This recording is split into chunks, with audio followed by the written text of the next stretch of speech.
This video is to be used for educational purposes only and is not intended to replace individual research or licensed investment advice. Unique experiences and past performance does not guarantee future results. Trading stocks, options, and spot currencies involves substantial risk, and there's always the potential for loss. Your trading results may vary. No representations are being made that any software or training will guarantee profits or not result in losses from trading. This is the Premier Trade Market Wrap. This is the Market Wrap. I'm Jack Lott here on the James Dix Financial Network. Stocks rose modestly on Thursday as investors weighed fresh economic data this morning, including a sharp drop in new home sales. Looking at these economic reports for clues whether more interest rate cuts are in the offing from the Fed before the end of the year. Dollar is mixed against other major currencies today, while gold prices edged a bit higher. Crude oil prices rose as a tropical depression near Mexico raised concerns about possible disruption in oil and gas production. A barrel of light sweet crude was up $2.56 to $82.86 on the New York Mercantile Exchange.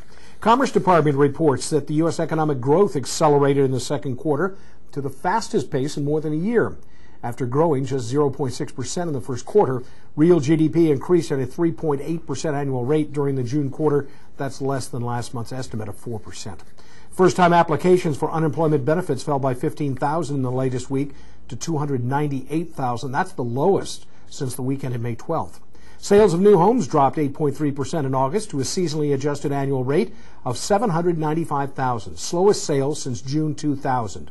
Sales are now down 21.2% in the past year, with no sign of a bottom in the crippled housing market.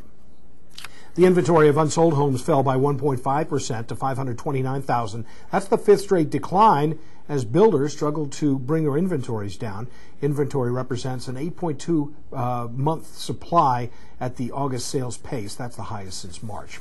Chevron Corporation will spend up to $15 billion buying back its own stock, a commitment that pleased shareholders and wrangled critics clamoring for bigger investments in projects that just might help lower energy costs. In earning news today, back to the home market, KB Home reporting a loss in the third quarter and warned there is no indication that the housing market would stabilize anytime soon. KB reports a loss of $35.6 million or 46 cents a share. Rite Aid Corporation said its second quarter loss widened as it began to integrate its recently acquired Brooks and Eckerd stores.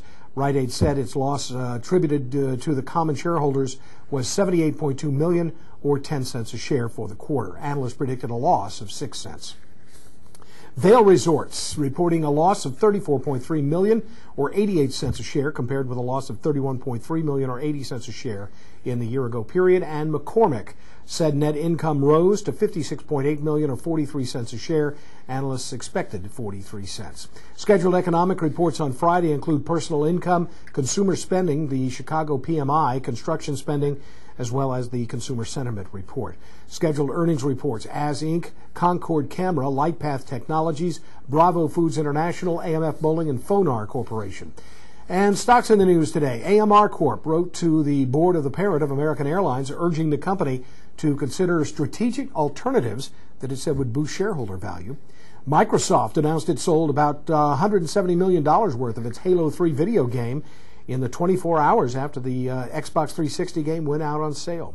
And Walmart stores expanding its year-old $4 prescription drug program as it adds 24 new prescriptions costing $4 each to cover treatments for medical problems, including glaucoma. And that's the Market Wrap. I'm Jack Lott on the James Dix Financial Network.